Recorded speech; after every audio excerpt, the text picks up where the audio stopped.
Hi friends, అందరికీ నమస్కారం. మరొక ఇన్ఫర్మేషన్ ముందుకు రావడం జరిగింది. నిన్న పవన్ కళ్యాణ్, ఆంధ్రప్రదేశ్ డిప్యూటీ సీఎం గారు పవన్ కళ్యాణ్ గారు ఒక కీలకమైన ప్రకటన చేయడం జరిగింది. ఖచ్చితంగా మరికొద్ది రోజుల్లోనే స్థానిక సంస్థలను ఎలక్షన్ జరపడం జరుగుతుందని. అయితే ఈసారి జెడ్పీటీసీలు కొత్త జిల్లాలు, అంటే ఏదైతే ఆంధ్రప్రదేశ్లో 28 జిల్లాల ప్రాతిపదికన కొత్త జిల్లాలను ఏర్పాటు చేశారో అదే కొత్త జిల్లాల ప్రకారం జరుగుతాయని, అలాగే మరి ఆ యొక్క 28 జడ్పీల్లో ఖచ్చితంగా కూటమే గెలిచే అవకాశం ఉందని కూడా మరి ప్రకటించారు. అయితే పవన్ కళ్యాణ్ గారు పంచాయతీరాజ్ శాఖ మంత్రులుగా అధికారిక హోదాలో ఈ ప్రకటన అయితే చేశారు.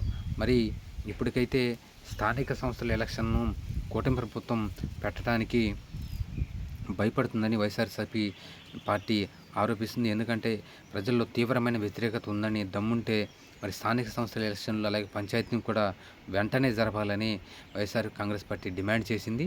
అయితే దానికి సమాధానం ఇస్తూనే మరి అక్కడ ఏదైతే అసెంబ్లీలో పవన్ కళ్యాణ్ గారు తన పార్టీ తరఫున మరి ఖచ్చితంగా ఈ యొక్క 28 జిల్లాల్లో మరి జడ్పీ స్థానాలను కొత్త జిల్లాల ఆధారంగానే ఎలక్షన్లు జరుపుతామని ప్రకటించిన నేపథ్యంలో ఖచ్చితంగా వైఎస్ఆర్ కాంగ్రెస్ పార్టీపై మరి అక్కడైతే ప్రెజర్ పడుతుందని, వారికి ఆర్థికంగా మరి అనగదొక్కటానికే ఇది ఉపయోగపడుతుందని వైఎస్ఆర్ కాంగ్రెస్ పార్టీ భావిస్తుంది. ఎందుకంటే ఇప్పుడు ప్రతిపక్షంలో ఉన్నప్పుడు మరి ఈ మాజీ ఎమ్మెల్యేలు చాలామంది వారు ఆర్థికంగా ఇప్పటికే ఎలక్షన్లు ఖర్చు పెట్టి నష్టపోయిన నేపథ్యంలో మరి వారు ఏ విధంగా మరి పార్టీని ముందుకు తీసుకెళ్తారు, మరి పంచాయతీ మరియు జడ్పీటీసీ ఎంపీటీసీ స్థానిక సంస్థల ఎలక్షన్లో మరి కూటమికి గట్టి పోటీనిస్తారా లేకపోతే చేతులేస్తారా అనేది చూడాల్సిన అవసరం ఉంది. మొత్తానికి రాబోయే రోజుల్లో ఇది మరి ఒక యుద్ధంగా జరిగే అవకాశం ఉందని, ఏదైతే 2019 నుంచి 24 వరకు వైఎస్ఆర్ కాంగ్రెస్ పార్టీ కూటమిలోని కొంతమంది నేతలను నామినేషన్ వేయడానికి కూడా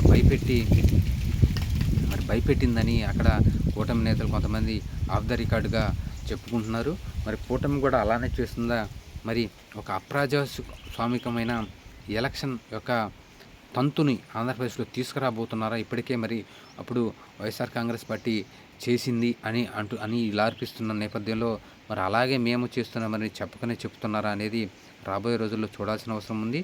ఈ స్థానిక ఎలక్షన్పై మరి ఇప్పుడు జరగవని, జూన్ తర్వాతే జరుగుతాయని కూడా ప్రభుత్వ వర్గాలు అయితే వెల్లడిస్తున్నాయి. ఎందుకంటే బీసీ కమిషన్ అలాగే ఏకసభ కమిషన్ రిపోర్టులు రావాల్సి ఉందని, అలాగే రిజర్వేషన్లపై కోర్టుకు ఎక్కితే మరింత ఆలస్యం అయ్యే ఉందని, అప్పటి వరకు పాలనాధికారులు మరి పాలన చేసే అవకాశం ఉందని ప్రభుత్వ వర్గాలు కూడా మరి చెప్తున్నాయి.